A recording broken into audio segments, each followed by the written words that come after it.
guys, and welcome back to Reader and the Right. I'm Rachel, and today I'm going to be talking about all the books that I've read in the last few months. I'm really happy to say that I have a lot of books to talk about today. These start in about June, July. I haven't made a reading wrap up for a long time because I wasn't reading too much, but now I think I've got a substantial amount of books, so you might want to grab a cup of tea or coffee, grab a snack, come back in 6. It's going to be quite a chatty video, I reckon. I'm just going to get stuck in with everything that I've read. I've tried to keep it chronological, so I apologise if the first few books are a little bit hazy in my mind. It's been a good few months since I read them. So the first book I have, I'm honestly not sure if I mentioned in my last reading wrap up. I don't think I did, so I wanted to make sure I included it now because I really enjoyed it, but that is Andreas Barber, Such Small Hands, and this is a little novella published by Portobello Books, and it was translated from the Spanish by Lisa Dillman. It's about a 7-year-old girl called Marina who is an orphan, and she has a doll, and it is such a creepy, interesting book. I read this on a very cold, wintry feeling evening, even though it was a summer because that's what we deal with here in England, but I just absolutely loved this book. There's a little bit in the afterword which I really want to read to you because it sums up to me just what the book is about. Every once in a while a novel does not record reality but creates a whole new reality, one that casts a light on our darkest feelings. Kafka did that. Bruno Schulz did that. Now the Spanish writer Andreas Barber has done it with a terrifying Such Small Hands, which introduces us to the psychosis of childhood emotions and midnight rituals. This is a unique book. I think that really perfectly sums up how I feel about this book. The next book, I can't believe I haven't spoken about on my channel yet. I say book, it's a collection of short stories. I'm sure you're all expecting me to talk about this, but of course I'm going to talk about the incredible The Beginning of the World in the Middle of the Night by my lovely friend Jen Campbell. This is such an excellent collection of short stories. You know I am a huge short story connoisseur. They are my favourite thing to read. If you are a fan of anything by Kirsty Logan or Karen Russell or any magical realism short stories, or you want to challenge society's perceptions on people that are a little bit different and gender and sexuality and mermaids, then this is the book for you. My favourite part of this book is actually the little section which is called The Beginning of the World in the Middle of the Night, which is sectioned off like a play. Obviously I'm sure that appeals to me anyway, but it is about a couple looking at this tree in their garden and talking about their life, and it's not a huge concept for a play or a script, but it says so much about them and the world, and it is this really clever metaphor that I just really enjoyed. It's so good, just trust me on this, just go and buy this. This really is like a whirlwind collection of different styles of books. We've just had a novella, a short story collection, and now we have John Green's new novel, Turtles All the Way Down. I was the biggest fan of The Fault in Our Stars when it came out. I pre-ordered it back in 2012 I think, and I absolutely adored it. As I've grown up and read other things, I see the problematic side to it, but for what it was at the time, for me it was just the perfect book. However, I think this is probably better.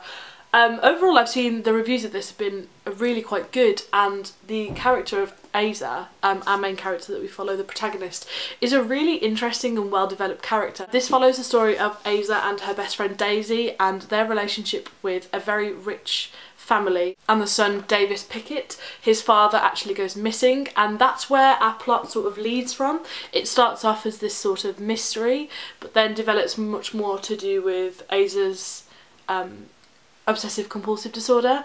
The sections that were written about that, I don't want to spoil anything because I really do recommend this book. I found quite difficult to read. It's something that I personally have never dealt with, and I don't really know anybody that has the disorder, so reading to what levels it can take a person to was quite disturbing and eye-opening and definitely important to read, and I think he tackled it really well by the looks of things from what I've seen from people that do suffer with the disorder. If you are thinking about this, or if you've enjoyed his other books or haven't necessarily, I would recommend giving this a go if you're interested in hearing about this relationship between the characters and how this disorder is treated. So yeah, I thought it was really good. Speaking of non-fiction, I was actually sent this quite a while ago. This is No Virgin by Anne Cassidy, and the back it just says, "My name is Stacey Woods and I was raped."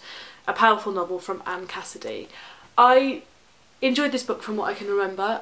It is a YA. It follows a young teenage girl who is tricked into coming back to essentially a stranger's house in London, and she is therefore raped. We already know the inevitability of the story before we start reading, which is always something that I find quite interesting, but sort of the playback and how we get to that point is quite shocking. It's not what I expected. It's so important to get stories of young girls' rape out into the world. It is so important that we talk about these things. I don't think when I was a young teenager, there were books necessarily like this, so I'm really glad to see more of these sort of books. The next 4 books I'm actually going to put as a little collection because I don't want to talk about them too much here because I am planning a video in the new year about these, but these are the gorgeous vintage minis. So here I have Love by Jeanette Winterson, Desire by Haruki Murakami, I always feel like I'm saying that wrong, Death by Julian Barnes, and finally Liberty by Virginia Woolf. This may shock you, apart from Jeanette Winterson, of whom I've read Orange is Not the Only Fruit, I have never read anything by any of these authors, and I felt it was time for me to give it a go.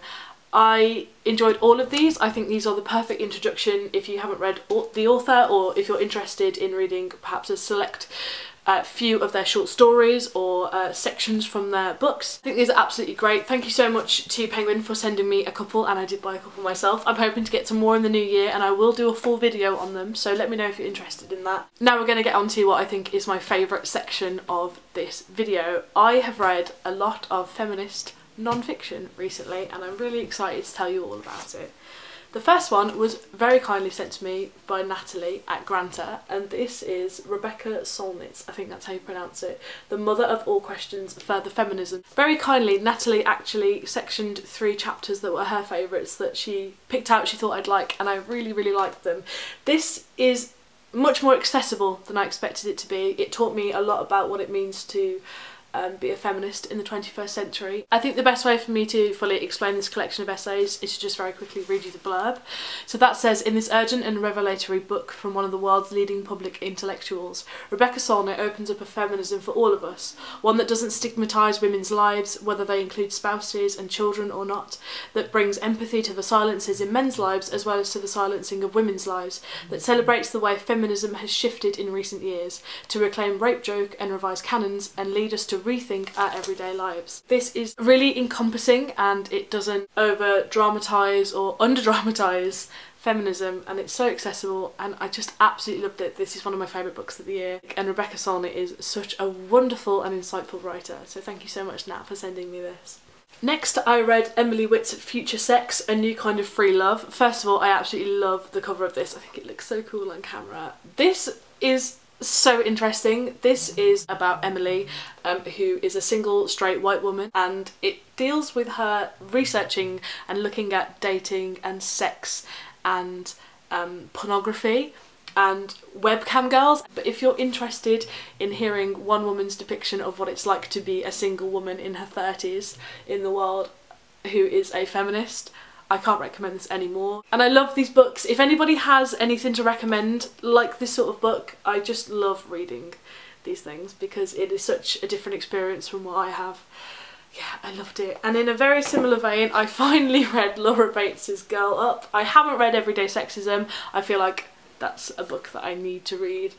I read this at work and I had to keep hiding it under the desk because I work at a Victorian museum, and this doesn't exactly look very Victorian, especially with the end papers being dancing vaginas. Incredible. This is a really accessible, it is so accessible, guide on being a girl and being proud of yourself and realising that you can achieve anything that you want to achieve. It gives life advice on how to deal with social media, how to deal with boyfriends, girlfriends, how to deal with sex. It also gives fascinating studies and facts and the construct of gender itself being bullshit. It is fantastic. If you are looking at this book like I did for a while and think, is that book for me? Yes, this book is for you. Again, it's one of my favourite books of the year.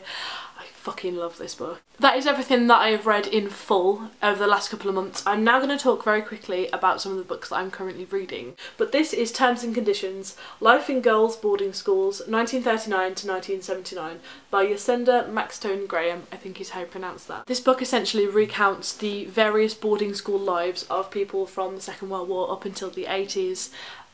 With interviews and stories about their own boarding schools, and I always had this impression of boarding schools to be very a wonderful place for young girls to grow up, but This book really reminds me that that isn't the case. I just think this book is absolutely fantastic. It's so interesting. I will review it properly when I've finished it. I've got a few chapters left. But hearing these people's stories, because I did not go to a boarding school, I went to just a regular state school, I've really romanticised the idea, and it's really interesting seeing that that is completely not the case at all. I just think this is a fascinating book. It's not the sort of thing that I usually read, but as you can see I'm on a big non-fiction binge here, so yeah, this is really good. Next is probably one of my favourite covers of the year. This is The Alarming Palsy of James Orr by Tom Lee. Can we just appreciate how clever this cover is, talking about facial palsy?